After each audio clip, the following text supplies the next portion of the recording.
स्वागत है फिर से एक बार आपका इक्ष्वाकु क्लासेस के ऑनलाइन प्लेटफॉर्म पर। आज हम बात करेंगे ज्योतिष के अगले किसी टॉपिक के बारे में। तो ज्योतिष का आज हम आपको जानकारी देंगे पंचांग परिचय के बारे में। यह हमारा आरटीजीएसयू धर्मगुरु धर्म शिक्षक का सबसे महत्वपूर्ण आपका एक विषय माना गया है पंचांग परिचय। यह आपको कई बार साक्षात्कार में भी पूछ लिया जाएगा, तो आप विशेष तरीके से आज आप इसको तैयार करेंगे। तो आज हम बात करेंगे पंचांग परिचय के बारे में। तो पंचांग परिचय के बारे में आपको आरटीजीएसयू में इसमें तिथि, वार, नक्षत्र पंचांग परिचय में ये सभी आती है। कर्ण और योग, ये 5 चीजें हमारे पंचांग परिचय में आने वाली हैं। तो नक्षत्र के बारे में आपको पूछ लिया जाएगा, नक्षत्र कितने होते हैं, तिथियां कितनी होती हैं, तिथियों के बारे में रिक्ता, नंदा, आदि, भद्रा, जया, ये तिथियां कौन कौन सी होती हैं, क्षय तिथि या वृद्धि तिथि या कौन सी है, यह सारी जानकारियां आपको पंचांग परिचय से ही मिलने वाली हैं। तो आज आप इससे जुड़े रहें और पंचांग परिचय के बारे में अच्छे से समझेंगे।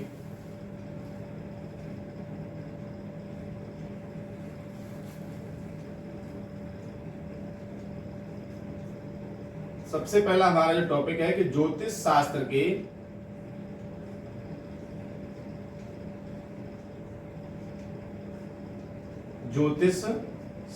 के मुख्य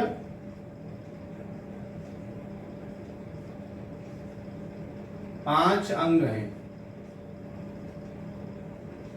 5 अंग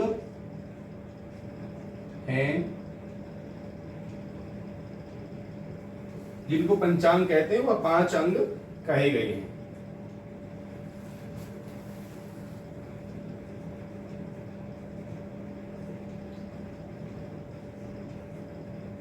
काल रूपी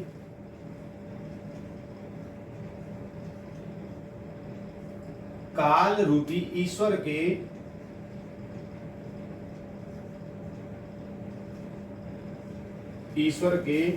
5 अंग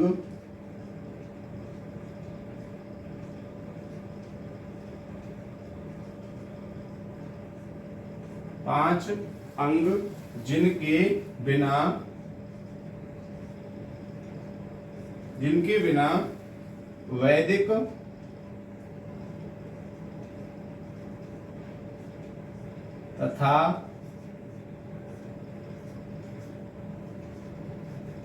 तथा गृहस्थी का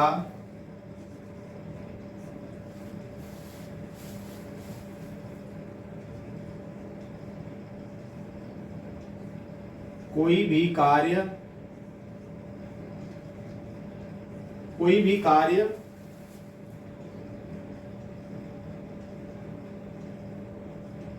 सिद्ध नहीं होता।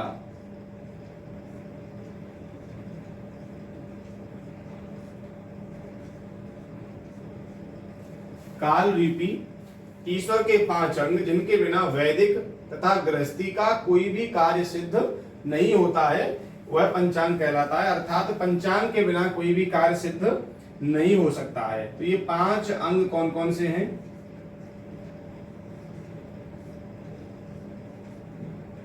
पंचांग के जो 5 अंग हैं वह तिथि,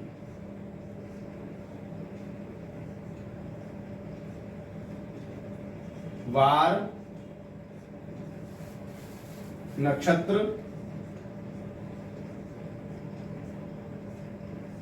तिथि, वार, नक्षत्र, करण और योग, ये हमारे पंचांग के 5 अंग कहे गए हैं। तिथि, वार, नक्षत्र, कर्ण और योग, ये पंचांग के 5 अंग हैं। तो आज हम समझेंगे पहले तिथि के बारे में।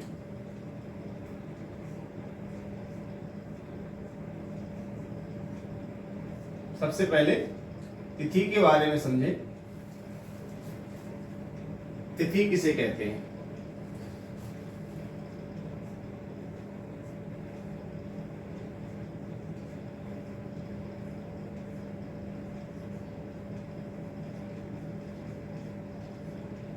जिसमें चंद्रमा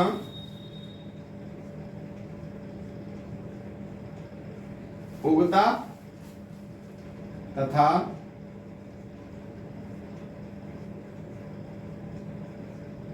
अस्त होता है,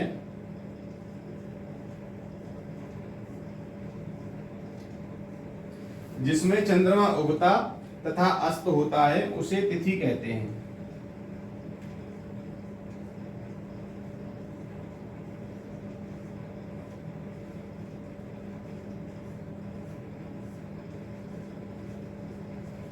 जिसमें चंद्रमा उगता तथा अस्त होता है उसे तिथि कहते हैं, तिथि कहा जाता है। दूसरा जो पॉइंट है, चंद्रमा की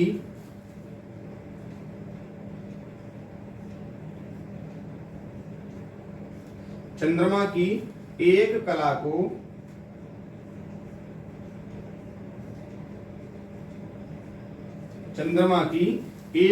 को तिथि कहते हैं।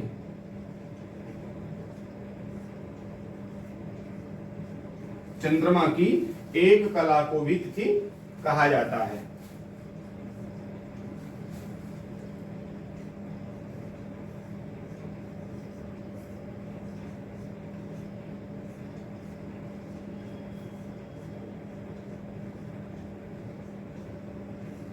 तिथियों की गणना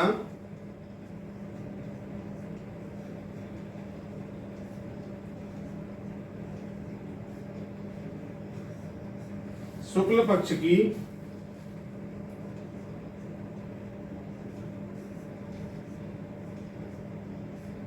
प्रतिपदा से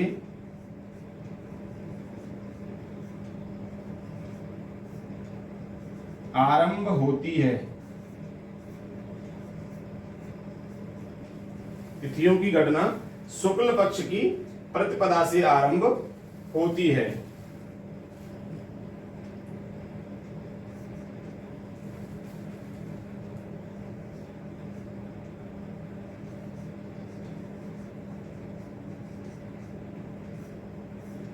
अमावस्या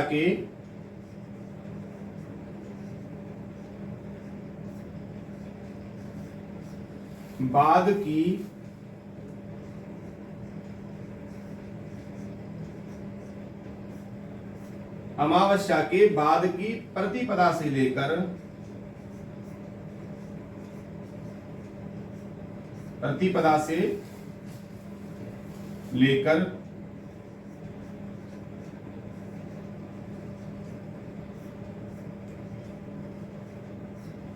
पूर्णिमा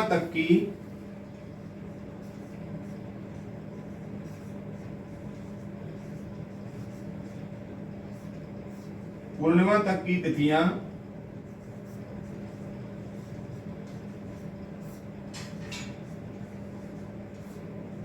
शुक्ल पक्ष की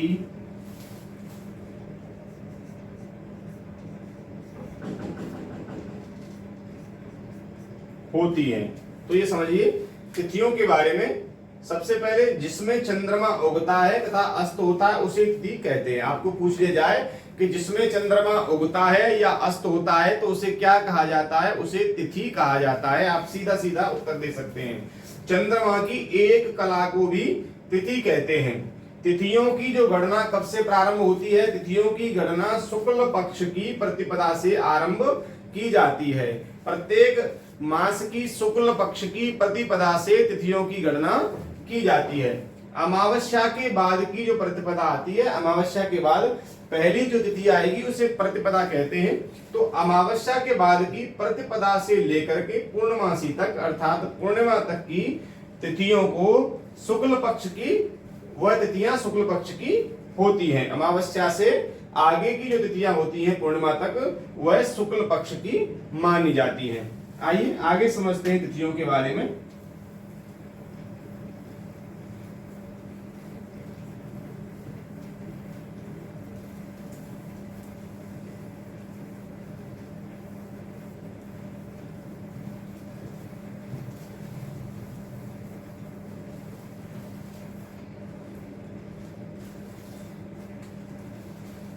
अगला जो हमारा टॉप पॉइंट रहेगा इसमें वह है पूर्णिमा।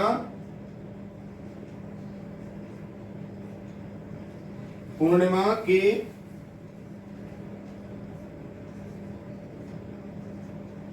बाद की प्रतिपदा। पूर्णिमा के बाद की प्रतिपदा से लेकर अमावस्या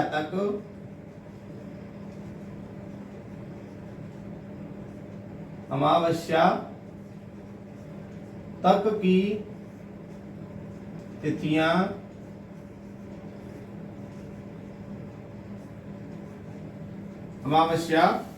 की तिथियां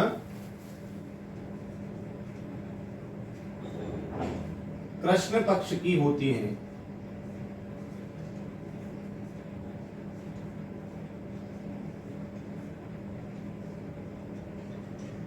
तो पूर्णिमा के बाद की प्रतिपदा से लेकर के अमावस्या तक की तिथियां कृष्ण पक्ष की होती हैं। जैसे अभी आपने पहले मैंने बताया था कि अमावस्या से आगे की जो प्रतिपदा है, अमावस्या के बाद की प्रतिपदा से लेकर के और पूर्णिमा तक की जो तिथियां हैं वह शुक्ल पक्ष की हैं, और पूर्णिमा की बाद की प्रतिपदा से लेकर के अमावस्या तक की तिथियां हमारी कृष्ण पक्ष की तिथियां मानी जाती हैं। इस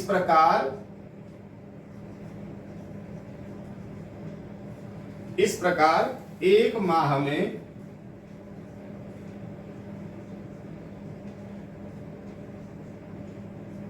एक माह में 15-15 दिन के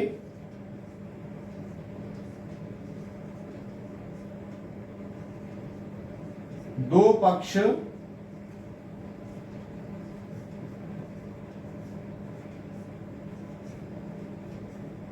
होते हैं। इस प्रकार एक माह में 15-15 दिन के दो पक्ष हो गए।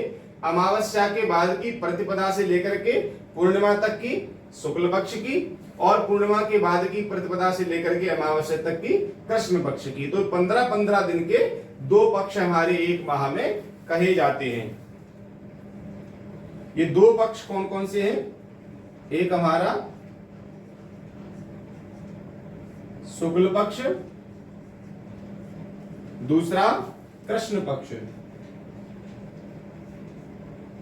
एक माह में दो पक्ष होते हैं, शुक्ल पक्ष और कृष्ण पक्ष।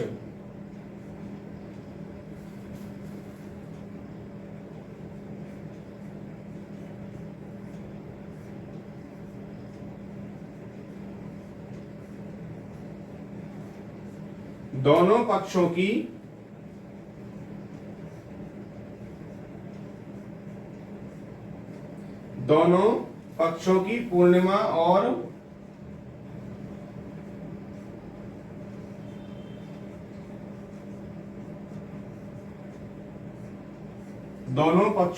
की पूर्णिमा और अमावस्या के अतिरिक्त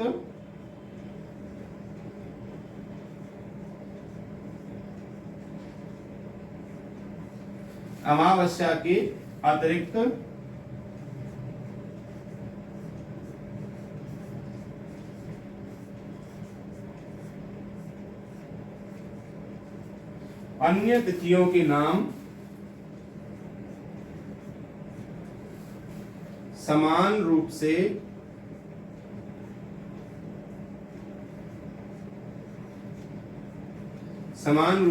एक ही हैं।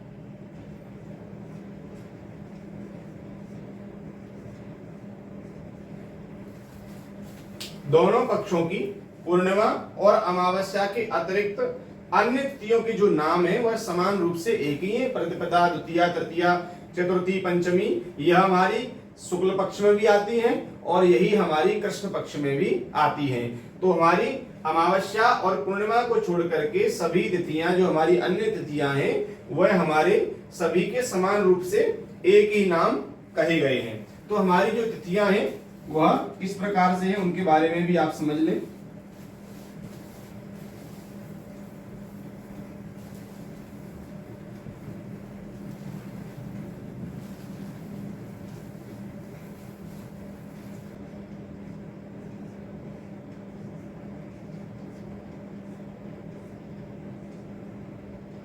प्रतिपदा,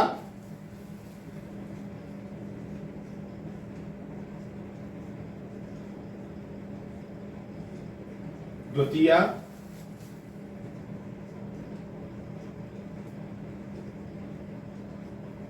तृतीया,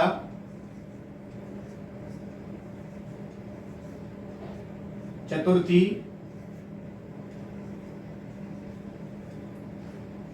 पंचमी,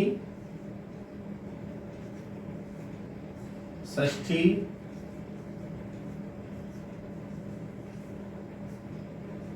सप्तमी,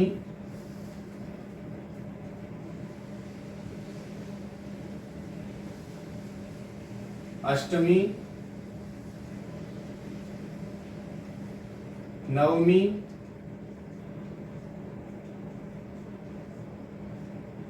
दसवीं,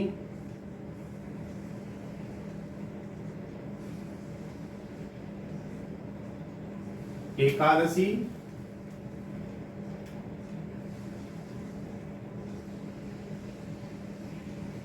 द्वादशी,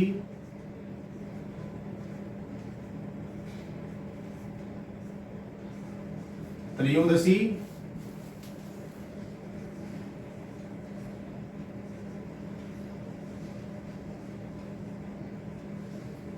चतुर्दशी,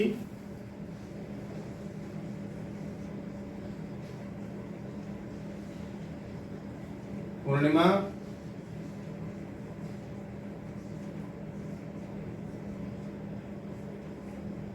और अमावस्या।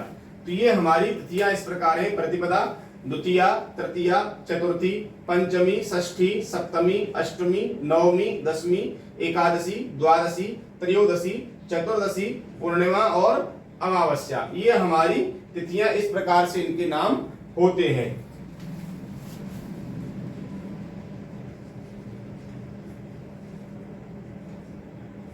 शुक्ल पक्ष की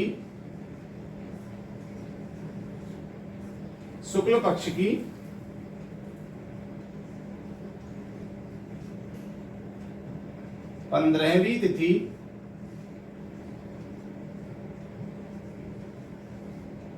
शुक्ल पक्ष की 15वीं तिथि को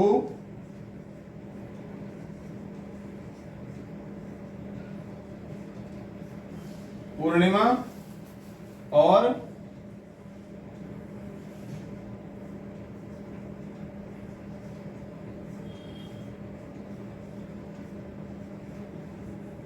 कृष्ण पक्ष की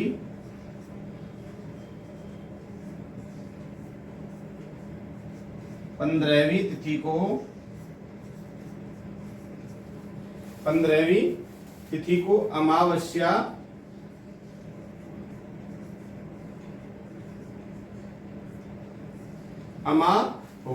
कहते हैं।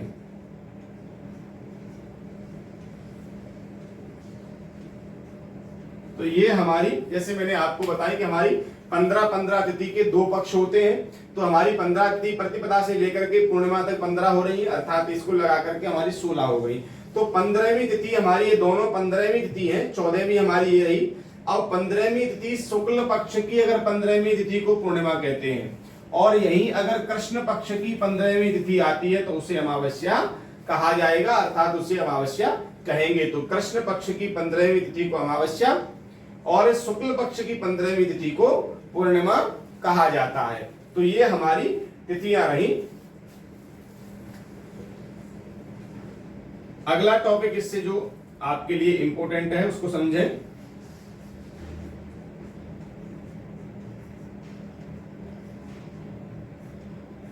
अमावस्या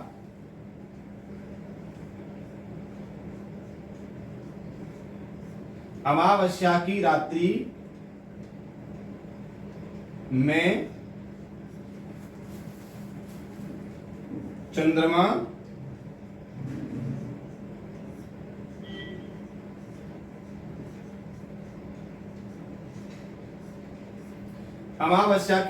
में चंद्रमा दिखाई नहीं देता है। अमावस्या की रात्रि में चंद्रमा नहीं दिखाई देता है, क्योंकि अमावस्या की काली रात आपने सुना होगा। और पूर्णिमा की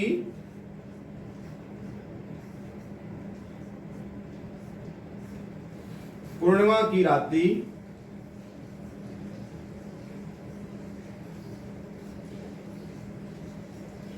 की रात्रि में चंद्रमा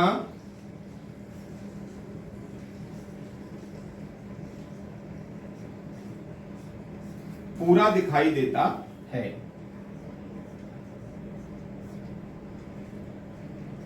इन दोनों तिथियों में ये और अंतर है, ये आपको पूछा भी जा सकता है कि चंद्रमा जो है पूरा कौन सी तिथि में दिखाई देता है, तो पूर्णिमा में दिखाई देता है।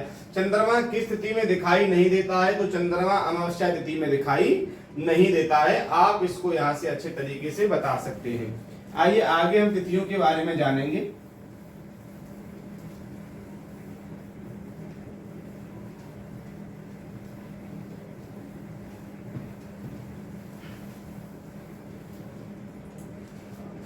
तिथियों में हमारी 5 प्रकार की तिथियां होती हैं। नंदा, भद्रा, जया, रिक्ता और पूर्णा, ये हमारी 5 प्रकार की तिथियां हैं। इन्हीं 15 तिथियों में से इन तिथियों में अलग अलग इनको बांटा गया है। अर्थात हमारी जो 5 प्रकार की तिथियां हैं वह कौन कौन सी हैं, आप इनको अच्छे से समझ लें। यह आपको पूछा जा सकता है कि नंदा तिथि कौन कौन सी होती है, या तिथि देकर के आपको पूछ लिया जाएगा नंदा तिथि बताइए, या भद्रा तिथि बताइए, या जया तिथि बताइए, या रिक्ता बताइए, या पूर्णा बताइए। तो नंदा, भद्रा, जया, रिक्ता और पूर्णा, ये हमारी 5 प्रकार की तिथियां होती हैं। अब इन तिथियों में कौन कौन सी तिथि को लिया गया है वह आप अच्छे से समझ लें। ये हमारी प्रतिपदा अर्थात पहली तिथि, तो 1 नंबर हम लिख लेंगे।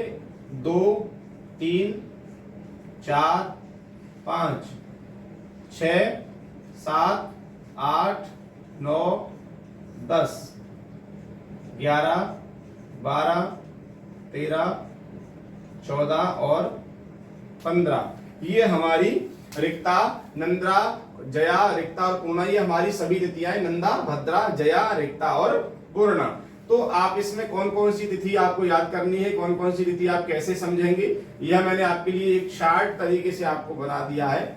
यह इससे सरल तरीका आपको याद करने का नहीं मिलेगा, इससे बेहतर तरीका आपके पास नहीं होगा। आप इसे इस तरीके से याद करें। देखिए, यह हमारी पहली अर्थात ये होगी प्रतिपदा, द्वितीया, तृतीया, चतुर्थी, पंचमी, षष्ठी, सप्तमी, अष्टमी, नवमी, दसवीं, एकादशी, द्वादशी, त्रयोदशी, चतुर्दशी और ये हमारी पूर्णिमा और हमारी 30वीं तिथि जो अमावस्या होगी, अर्थात हम इसको 30 लिख लें यहाँ पर, या अमावस्या और पूर्णिमा हमने इसको लिख लिया है। तो ये हमारी पूर्णिमा और ये अमावस्या, ये अभी हमारी पूर्णा तिथि में आती है। अब आपको पूछ लिया जाए कि जया तिथि कौन कौन सी है, तो हमारी जया तिथि ये है, ये हमारी जया तिथि है। तृतीया, अष्टमी और त्रयोदशी। नंदा तिथि हमारी प्रतिपदा, षष्ठी और एकादशी हमारी नंदा तिथि है। द्वादशी, सप्तमी और द्वितीया ये हमारी भद्रा। चतुर्थी, नवमी और चतुर्दशी ये हमारी रिक्ता तिथि है। पूर्णा तिथि हमारी पंचमी, दसवीं और पूर्णिमा और अमावस्या ये हमारी पूर्णा तिथि मानी गई है। इस तरीके से आप इसको याद कर सकते हैं। अगर आप भूल जाएं तो आप इन 5 के नाम याद रखिए, 5 को इस तरीके से लिखिए और 1, 2, 3, 4, 5, 6, 7, 8, 9, 10, 11, 12, 13, 14, 15 इस तरीके से आप चार्ट बनाइए और उस चार्ट से फिर आप अच्छे तरीके से समझ सकते हैं, जान सकते हैं, निकाल सकते हैं कि हमारी नंदा तिथि कौन सी है, भद्रा तिथि कौन सी है, जया तिथि कौन सी है, रिक्ता कौन सी है और हमारी पूर्णा तिथि कौन सी है। तो ये हमारी 5 प्रकार की तिथियां होती हैं। अब आगे बात करेंगे हमारी तिथि वृद्धि के बारे में। आपको मान लीजिए पूछ लिया जाए कि तिथि वृद्धि क्या होती है, तिथि वृद्धि क्या होती है, आपको पूछ लिया गया तो आप बताएंगे कि 2 सूर्योदय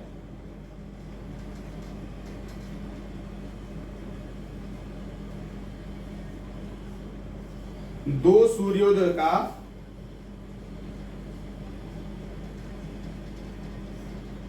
स्पर्श करने वाली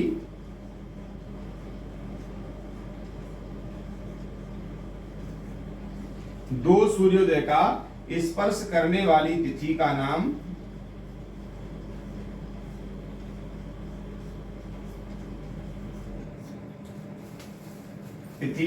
तिथि वृद्धि होता है।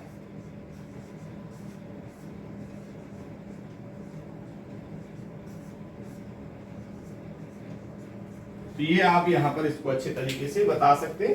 पूछ लिया जाए, मान लीजिए कि तिथि वृद्धि किसे कहते हैं, आपसे पूछ लिया गया तिथि वृद्धि के बारे में बताइए, तो आप कहेंगे दो सूर्योदय को। अब आप सोचेंगे दो सूर्योदय, एक साथ दो सूर्योदय कैसे हो सकते हैं, सूर्य तो एक ही है। लेकिन जैसे मान के चलिए कि आज का सूर्योदय हुआ, तो आज के सूर्योदय में जो तिथि थी वह तिथि चल करके पूरे दिन रही, पूरी रात रही, और प्रातः काल कल सुबह सूर्योदय तक अगर जो तिथि है, अर्थात आज के सूर्योदय में और कल के सूर्योदय में जो एक ही तिथि होती है वह दो सूर्योदय को स्पर्श करने वाली कही जाती है। तो जो दो सूर्योदय को स्पर्श करने वाली तिथि है उसका नाम तिथि वृद्धि कहा गया है। आप यहां से इसको अच्छे तरीके से बता सकते हैं। दूसरा हमारा तिथि क्षय।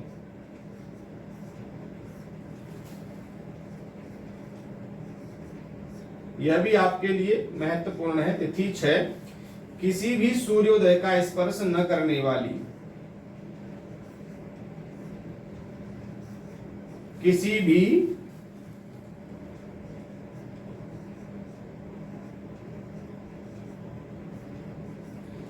भी सूर्योदय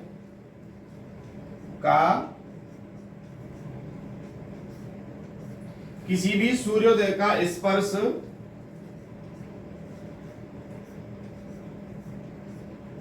न करने वाली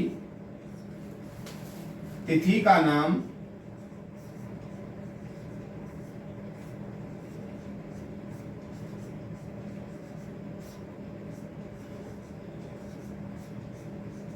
क्षय तिथि या तिथि क्षय है। देखिए, तिथि क्षय किसे कहते हैं, तो किसी भी सूर्योदय को स्पर्श ना करे, अर्थात मान के चलिए कि आज सूर्योदय हुआ 6:45 पर या 6:35 पर आज का सूर्योदय हो गया। सूर्योदय के बाद में मान के चलिए कि 7:30 बजे कोई तिथि आई, अर्थात सूर्योदय के बाद में आई, तो 7:30 बजे तिथि आकर के और रात्रि में ही वह समापन कर गई, अर्थात 11 बजे, रात्रि 11 बजे, 12 बजे या 2 बजे या 3 बजे या 4 बजे या दिन में ही उसने 4 बजे, शाम को 5 बजे अपना जो है समापन कर लिया, तो उस तिथि ने सूर्योदय को स्पर्श नहीं किया, अर्थात किसी भी सूर्योदय को स्पर्श नहीं किया, ना तो आज के और ना ही कल सुबह के सूर्योदय को वह स्पर्श कर पाएगी, पहले ही वह समापन कर ले रही है। तो उस तिथि को तिथि क्षय कहा जाता है। जो किसी भी सूर्योदय का स्पर्श न करने वाली तिथि है वह तिथि क्षय तिथि अर्थात तिथि क्षय कहलाती है। आप उसे बता सकते हैं कि दो सूर्योदय स्पर्श करने वाली तिथि हमारी दोनों सूर्योदय को, आज के सूर्योदय और कल के सूर्योदय को स्पर्श कर रही है, और तिथि क्षय जो हमारे किसी भी सूर्य को स्पर्श नहीं कर रही, अर्थात बीच में ही उसने जो है सूर्योदय के बाद में जन्म लिया, अर्थात वह प्रकट हुई, आई तिथि, और सूर्योदय से पहले ही वह तिथि चली गई, तो उसे तिथि क्षय कहा जाएगा। तो ये तिथि वृद्धि और तिथि क्षय ये आपके लिए भी महत्वपूर्ण है। इन दोनों को भी आप विशेष अच्छे तरीके से तैयार कर लेंगे। तो आइए आगे की हम बात करेंगे कि हमारी जो तिथियां हैं 15 प्रतिपदा से लेकर के पूर्णिमा और अमावस्या तक, तो इन तिथियों के जो हमारे देवता हैं, अर्थात यह तिथि जो है कौन से देवता को समर्पित की गई है, कौन सी तिथि किस देवता को समर्पित है, इसके बारे में आज हम और समझेंगे। या अर्थात इनके स्वामी कौन से हैं। तो तिथियों के नाम मैं इधर लिख ले रहा हूं।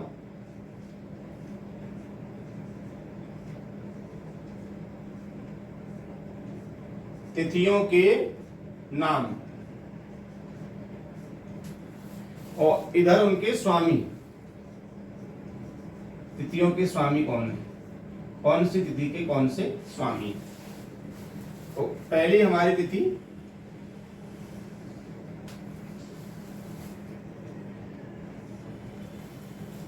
प्रतिपदा,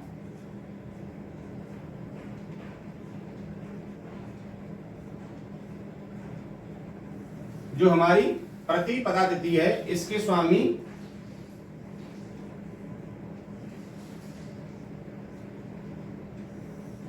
अग्नि है, प्रतिपदा के स्वामी अग्नि है।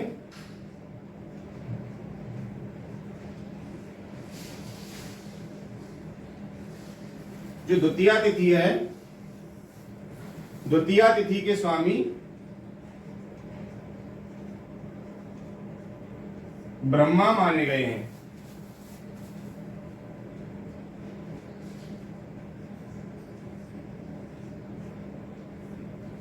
तृतीया तिथि के मां गौरी,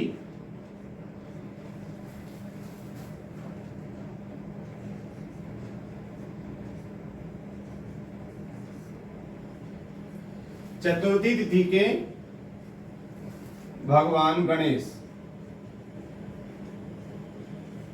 ये हमारी चतुर्थी, अर्थात गणेश चतुर्थी आपने सुना होगा, तो आप इससे अच्छे तरीके से इसको याद कर सकते हैं कि गणेश चतुर्थी थे, चतुर्थी हमारी गणेश जी को समर्पित है। इसी प्रकार से हमारी जो पंचमी है, पंचमी हमारी नाग पंचमी के नाम से इसको जानते हैं कि नागों की पंचमी के दिन पूजा होती है। तो ये हमारी सर्प अर्थात नाग देवता को समर्पित है, सर्प या हमारा नाग देवता। इस तरीके से आप इसको याद कर सकते हैं। चतुर्थी गणेश चतुर्थी, पंचमी नाग पंचमी, और जो हमारी षष्ठी तिथि है वह हमारे 6 मुख वाले भगवान कार्तिकेय को षडानन जिन्हें कहते हैं, इससे आप इसको याद कर सकते हैं कि इनके 6 मुख हैं कार्तिकेय जी को। यह हमारी षष्ठी तिथि कार्तिकेय जी को समर्पित है। सप्तमी हमारी जो तिथि है, सप्तमी तिथि सूर्य भगवान को समर्पित है। सप्तमी तिथि सूर्य भगवान को।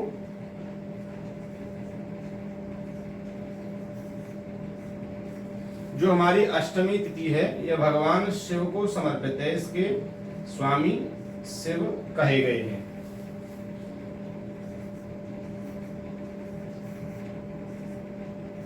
अष्टमी के बाद में नवमी तिथि हमारी मां दुर्गा को समर्पित है। यह आपको पूछ लिया जाता है कि नवमी तिथि के स्वामी बताइए, तो आप बताएंगे कि दुर्गा है। तृतीया के स्वामी बताइए, आप बताएंगे कि मां गौरी है। पंचमी के नाग देवता है। षष्ठी तिथि कार्तिकेय भगवान, सप्तमी सूर्य को, अष्टमी भगवान शिव को। पूछ लिया जाता है गणेश जी की तिथि कौन सी है, चतुर्थी है। इस तरीके से आपको वहां पर प्रश्न पूछ सकता है। तो आइए समझेंगे आगे की जो हमारी तिथियां हैं।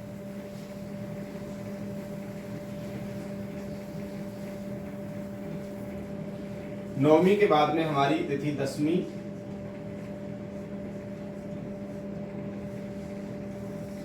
जो हमारी दसवीं तिथि है वह यमराज को समर्पित है, अर्थात इसके स्वामी यमराज कहे गए हैं। दसवीं के बाद में एकादशी,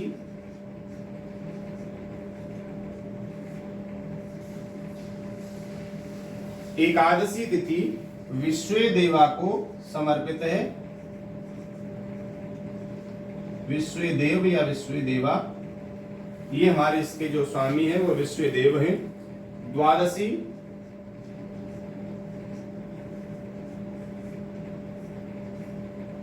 द्वादशी भगवान विष्णु को समर्पित है, इसके स्वामी भगवान विष्णु हैं।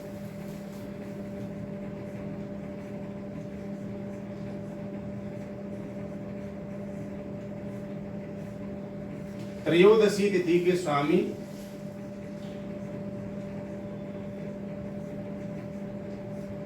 कामदेव हैं। त्रयोदशी के कामदेव।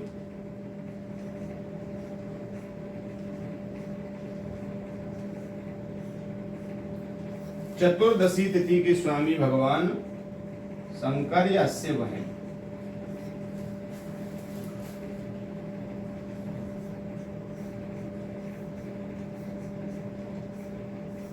चतुर्दशी के बाद में पूर्णिमा, पूर्णिमा के जो स्वामी हैं वो चंद्र।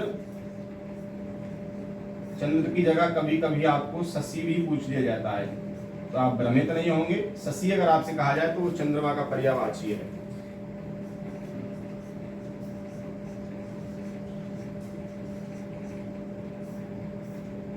अमावस्या के जो स्वामी है वह पितर, हमारे जो पितर देवता रहते हैं वह अमावस्या के स्वामी कहे गए हैं। तो 10वीं तिथि के यमराज स्वामी है, एकादशी के विश्वदेव, द्वादशी के विष्णु, त्रयोदशी के कामदेव, चतुर्दशी के शिव, पूर्णिमा के चंद्र या शशि और अमावस्या के हमारे पितर देवता हैं। तो ये रहा हमारा पंचांग परिचय में से तिथियों के बारे में मैंने आपको सारी जानकारी यहाँ पर अच्छे तरीके से वर्णन करके सारी डिफाइन करके मैंने आपको यहाँ पर बता दी है कि हमारी तिथियां कौन कौन सी होती हैं, नंदा भद्रा जया तिथियां भी कौन सी हैं और हमारे पक्ष कितने होते हैं, पूर्णिमा अमावस्या में चंद्र कैसा कैसा दिखाई देता है और हमारी तिथियों के जो स्वामी हैं यह भी आपने यहाँ पर सारे समझ लिए हैं। तो आप इसे बेहतर तरीके से अच्छे से तैयार कर लें। पंचांग परिचय की अगली जो हमारी चीज होगी वार, नक्षत्र, योग, करण, ये आगे की वीडियो में मैं आपको अच्छे से अवगत कराऊंगा।